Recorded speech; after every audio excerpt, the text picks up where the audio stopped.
In the 1950s and 1960s, the United States was forced to face a hard question.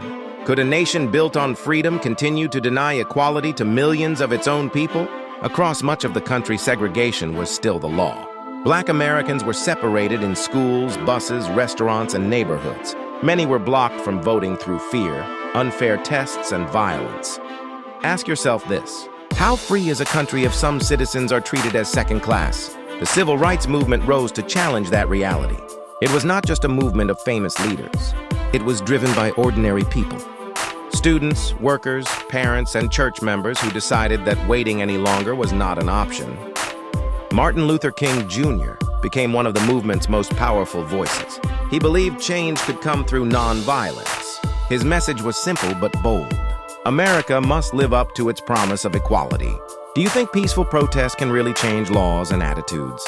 One of the earliest turning points was the Montgomery bus boycott in 1955. After Rosa Parks refused to give up her seat, Black residents stopped riding city buses for more than a year. They walked to work, shared rides, and endured hardship until the policy changed. Would you have had the courage to keep going for that long? Young people soon took the lead. Students organized sit-ins at segregated lunch counters. They were insulted, arrested, and sometimes beaten, yet they stayed seated. Their bravery spread across the country and forced businesses to end segregation. As the movement grew, so did resistance. Protesters were met with police dogs, fire hoses, and violence. Images of these attacks were broadcast across the nation and around the world. How would you react if you saw peaceful protesters treated this way today? Public pressure began to force action. In 1964, the Civil Rights Act was passed, ending legal segregation and banning discrimination in public spaces and jobs.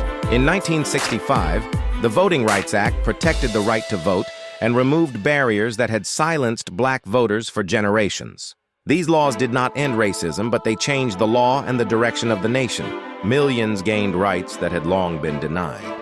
What do you think still needs to change today? The civil rights movement reshaped the United States. It proved that organized citizens could force a nation to confront injustice and move closer to its ideals. Its legacy reminds us that equality is not automatic. It is fought for, protected, and passed on.